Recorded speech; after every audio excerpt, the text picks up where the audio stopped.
अस्सलाम वालेकुम। मेरा नाम प्रोफेसर मारूफ अजीज़ है। आज मैं आपको जिस प्रॉब्लम के बारे में, नाक कान गले की प्रॉब्लम के बारे में बताने लगा हूँ, उसको हम नाक की हड्डी का टेढ़ा होना कहते हैं। इसको हम डीएनएस कहते हैं, डिविएटेड नेज़ल सेप्टम। मैं क्योंकि ईएनटी सर्जन हूँ तो हमारे पास ऐसे बहुत मरीज़ आते हैं जिनके नाक की हड्डी टेढ़ी होती है। उनको तो नज़र नहीं आ रही होती, पर वो जब हमारे पास आते हैं तो वो उनका बेसिक जो आप लोग हमें कंप्लेन करते हैं वो होता है जी कि मेरा नाक एक साइड से बंद रहता है। पहले तो एक साइड से हर वक्त बंद रहता था, अब दूसरी साइड भी बंद होनी शुरू हो गई है। इसको हमने बहुत केयरफुली देखना होता है, क्योंकि जो मैंने आपको अभी बताया कि नाक जो काफ़ी देर तक बंद रहे या काफ़ी अरसे से बंद हो और ना खुलता हो, ये हमारे लिए इम्पॉर्टेंट है। वो ऐसा नाक जो कभी खुल जाता है कभी बंद हो जाता है, उसकी प्रॉब्लम्स फ़र्क हैं।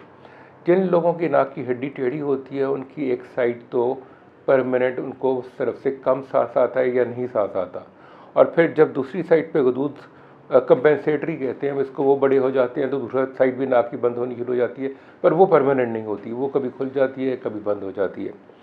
ऐसे मरीज़ कई दफ़ा हमारे पास आते हैं जिनकी ना सिर्फ नाक की सेंटर की हड्डी टेढ़ी होती है, बल्कि उसकी वजह से पूरा नाक पूरा ऊपर से भी साइड पे गया होता है या टेढ़ा हुआ होता है। ऐसे मरीज़ जो है उनको एक तो देखने में उनको लगता है कि उनका नाक टेढ़ा है, दूसरे उनके सिम्टम्स भी होते हैं नाक बंद होने के। इसी तरह इन मरीज़ों में बहुत कॉमनली जिनकी नाक की हड्डी टेढ़ी होती है और नाक बंद रहता है, उनको साइनस इन्फेक्शंस बहुत कॉमन होते हैं, और वो बार बार उनको सर में दर्द और चेहरे पे दर्द और गले में रेशा गिरना और नाक से पीले रंग का रेशा आना, ये प्रॉब्लम्स उनको ग्रेजुअली ओवर द ईयर्स कुछ सालों में आहिस्ता आहिस्ता डेवलप हो जाती हैं। इनके गले में रेशा गिरता रहता है, सर की दर्द की कंप्लेन करते रहते हैं। तो हमें और इसकी वजह क्योंकि नाक की जो हड्डी टेढ़ी है वो साइनस को ब्लॉक कर रही होती है, तो हमें फिर इसका भी इलाज ही करना पड़ता है, और वो इलाज दवाइयों से अनफॉर्चुनेटली पॉसिबल नहीं होता। इसके लिए नाक की हड्डी का ऑपरेशन किया जाता है, जिसको हम सेप्टोप्लास्टी कहते हैं। पहले ज़माने में सेप्टोप्लास्टी की बजाय एसएमआर करते थे, जिसमें शायद आपको पता होगा मोहम्मद अली बॉक्सर जो था, उसके नाक की दरमियान की हड्डी थी, उन्होंने उसको निकाल दिया हुआ था, क्योंकि बॉक्सिंग होती थी तो बॉक्सिंग में जब नाक पे ज़रब पड़ती थी तो उसको बार बार फ्रैक्चर हो जाता था, तो उन्होंने वो निकाल ली थी। हम पहले ईएनटी सर्जन्स नाक की हड्डी को निकाल देते थे, पर अब मैं कई सालों से अब मैंने हड्डी निकालनी छोड़ दी है। अब इसको मैं इसके लिए एक प्लास्टिक सर्जरी टाइप ऑपरेशन करता हूँ, जिससे नाक की हड्डी को सीधा कर देता हूँ। ना सिर्फ अंदर से सीधी हो जाती है, बल्कि जिन लोगों का बाहर से नाक ख़राब होता है वो भी सीधा हो जाता है, और बहुत हद तक पेशेंट की मर्ज़ी के मुताबिक हो जाता है। तो ये ऑपरेशन भी जो है ये बेहोशी में किया जाता है। इसके लिए भी कोई बहुत ब्लीडिंग नहीं होती है कि खून बहुत बहता हो, पर ये बड़ा टेक्निकल ऑपरेशन होता है, और इसमें 1-1.5 घंटा ज़रूर लग जाता है अगर सिर्फ नाक की अंदरूनी हड्डी का ऑपरेशन हो। अगर हमने बाहर से भी सीधा करना हो, जिसको हम राइनोप्लास्टी कहते हैं, लोग कई दफ़ा हमारे पास आते हैं खूबसूरती के लिए कि जी मेरा नाक टेढ़ा है तो इसको सीधा कर दीजिए, तो वो एक ज़्यादा एक्सटेंसिव प्रोसीजर है जो काफ़ी टाइम लेता है, और उसमें हमें बाहर से भी हम फिर हड्डी को बिल्कुल सीधा कर देते हैं ताकि मरीज़ की जो खूबसूरती उसके दिमाग में है वो उस तरह बरकरार रहे। इस ऑपरेशन के लिए एक दिन अस्पताल में रखते हैं।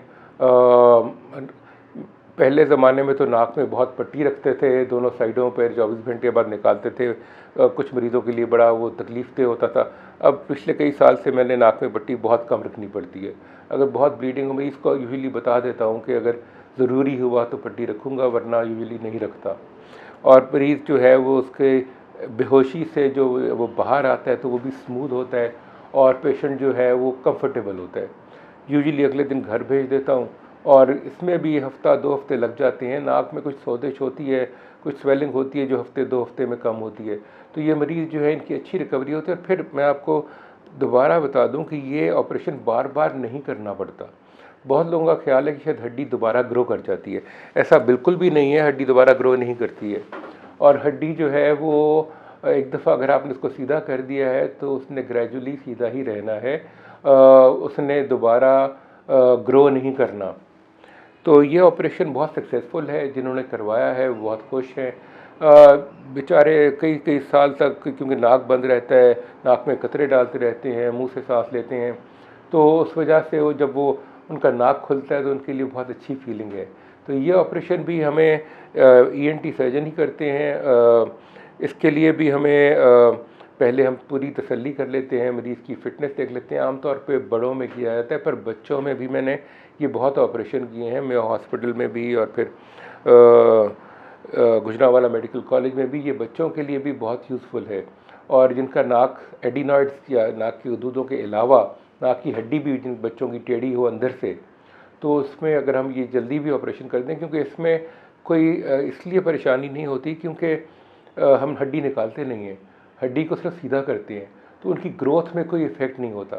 तो आपका कोई ऐसा मसला हो तो आप ज़रूर मैं आपको गारंटी देता हूँ कि अगर आपकी नाक की हड्डी का ही मसला है और उसके लिए ऑपरेशन हुआ है तो आप ज़रूर रिलीफ फील करेंगे। Thank you.